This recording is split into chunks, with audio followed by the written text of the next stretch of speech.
Iwatch Web TV, mesdames et messieurs, bonsoir et bienvenue dans ce fait du jour de ce lundi 17 août 2020. L'ancien substitut du procureur de Bubanza, Janvier Gilukushak, a été condamné par la Cour anticorruption à une servitude pénale de 5 ans et une amende de 50 000 francs burundais pour trafic d'influence. Pour maître Emmanuel Boulakouvier, un des avocats de Janvier Gilukushak, le verdict de la Cour est insatisfaisant.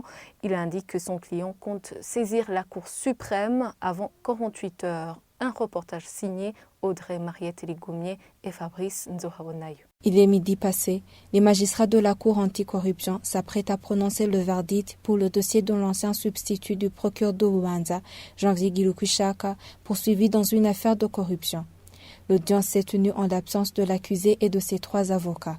Mais cela n'a pas empêché la Cour à prononcer son verdict. Accusé de trafic d'influence, la Cour anticorruption a condamné Janvier Gilukushak à une servitude pénale de 5 ans et une amende de 50 000 francs burundais, une somme à payer avant 8 jours. Sinon, l'accusé subira une servitude pénale subsidiaire de 6 mois. Maître Emmanuel Boulakouvier, un des avocats de Janvier Gilukushak, confie que la décision de la Cour anticorruption était satisfaisante. Il indique que comme la loi leur permet, ils vont faire interjection auprès de la Cour suprême 48 heures avant. J'ai appris qu'il a été condamné à 5 ans et à une amende de 50 000. Ce n'est pas ce que nous espérions car nous avions fourni les éléments qui puissent concourir à revoir à la baisse la sanction proposée par le ministère public, mais la Cour en a jugé autrement. Bon, nous avons pris acte. Bien évidemment, nous ne sommes pas satisfaits par le verdict. Comme la loi le prévoit, nous avons le droit d'interjeter appel.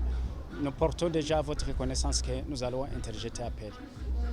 À titre de rappel, Janvier Gilukushak, ancien substitut du procureur de Bubanza, avait été arrêté à Kizina, en commune de Manda, où il avait été appréhendé en flagrant délit avec une somme de 400 000 francs burundais, un montant qu'il avait reçu d'un certain Ildefonse Gilukwikidze, qui sollicitait l'aide de ce substitut dans le dossier de son petit frère poursuivi dans une affaire d'avortement volontaire. Dans une audience publique de flagrance tenue le 5 août, le ministère public a demandé que cet ancien substitut du procureur de Bubanza soit condamné à une servitude pénale de 5 ans et une amende de 500 000 francs burundais pour trafic d'influence. Merci Audrey Mariette-Ligoumier. C'est par ce reportage que nous clôturons ce fait du jour. À demain pour un autre fait du jour.